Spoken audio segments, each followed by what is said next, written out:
സന്തോഷം, വളരെയധികം സന്തോഷം. എന്താ ഈ സമയത്ത് എങ്ങനെ ഈ സന്തോഷം എക്സ്പ്രസ് ചെയ്യണമെന്ന് അറിയില്ല. പക്ഷെ എന്നെ ഈ ഒരു സിനിമയിലേക്ക് സപ്പോർട്ട് ചെയ്ത ഒരുപാട് പേരുണ്ട്. എൻ്റെ ഫാമിലി, അതെപ്പോഴും ഞാൻ എടുത്തു പറയുന്നില്ല. ആൻഡ് ഞങ്ങളുടെ ക്രൂ, സ്പെഷ്യലി എൻ്റെ കൂടെ അഭിനയിച്ച അഷ്റഫിൻ്റെ കഥാപാത്രം ചെയ്ത കുമാർ സുനിൽ ചേട്ടൻ എന്നെ ഒരുപാട് സപ്പോർട്ട് ചെയ്തിട്ടുണ്ട്. വളരെ സീനിയർ ആക്ടറായിട്ട് കൂടി ആൾ നമുക്ക് നല്ലൊരു കാര്യങ്ങൾ അങ്ങോട്ടും ഇങ്ങോട്ടും പറഞ്ഞ് ഡിസ്കസ് ചെയ്തിട്ട് ക്യാരക്ടറിലേക്ക് ചെയ്യാൻ പറ്റി. അതൊക്കെ ഇതിന് വലിയൊരു മുതൽക്കൂട്ടായിട്ടുണ്ട്. എന്തായാലും ഒരുപാട് സന്തോഷം അറിയാൻ സാധിച്ചതിൽ. സമകാലിക പ്രസക്തിയുള്ള ഒരു വിഷയം കൂടിയാണ് ഇന്നത്തെ കാലത്ത് കൊടുക്കാൻ ഏറ്റവും വലിയൊരു മെസ്സേജ്. അത്തരം ഒരു ചിത്രം ഏറ്റെടുക്കുന്ന ഒരു വെല്ലുവിളിയായിരുന്നു. അങ്ങനെയായിരുന്നു? ഇല്ലല്ല, ഞാൻ നോക്കിയത് ഈ ക്യാരക്ടറാണ്. ഈ ക്യാരക്ടറിൽ എനിക്ക് പെർഫോം ചെയ്യാൻ നന്നായിട്ടുണ്ട് എന്ന് മനസ്സിലാക്കിയത് കൊണ്ടാണ് ഈ ഒരു ക്യാരക്ടർ ചെയ്തത്.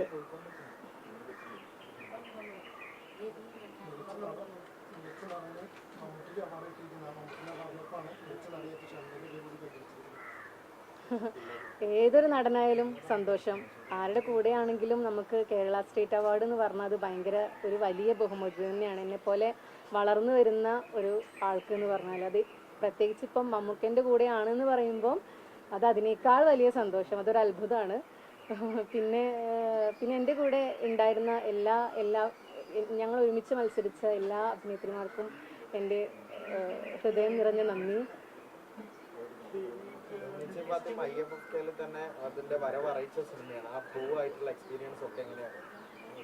അതാണ് ഞാൻ പറഞ്ഞത്, നല്ല എക്സ്പീരിയൻസ് ആണ്. ഞങ്ങളുടെ ക്രൂ ഭയങ്കര സപ്പോർട്ടീവ് ആയിട്ടുള്ളൊരു ക്രൂ ആയിരുന്നു. എല്ലാവരും നന്നായിട്ട് സപ്പോർട്ട് ചെയ്തിട്ടുണ്ട്.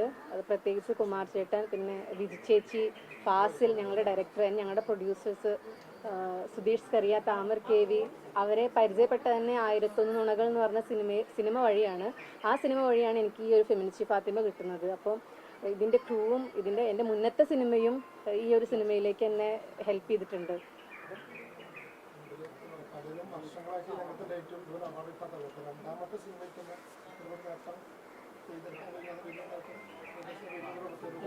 അതൊരിക്കലും എൻ്റെ മാത്രം ഒരു ഇതായിട്ട് ഞാൻ വിചാരിക്കുന്നില്ല. ഈ ക്രൂ മെമ്പേഴ്സും എല്ലാവരും സപ്പോർട്ട് ചെയ്തതുകൊണ്ടാണ് എനിക്ക് ഈ സിനിമ നന്നായിട്ട് ചെയ്യാൻ കഴിഞ്ഞത്.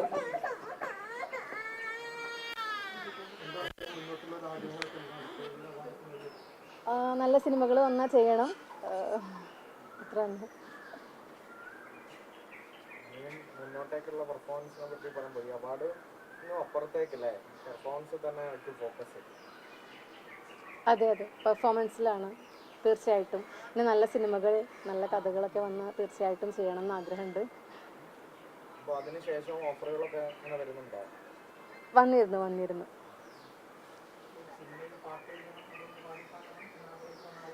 അതെ.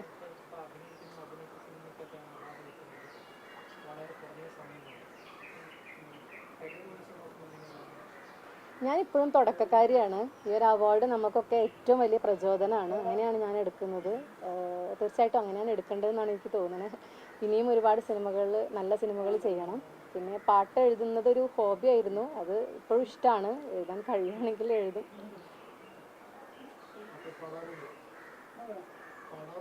ഇല്ല, ഒരുപാട് പാടാറൊന്നുമില്ല.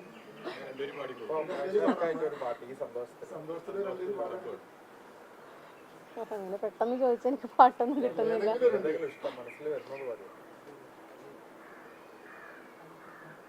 വേണം.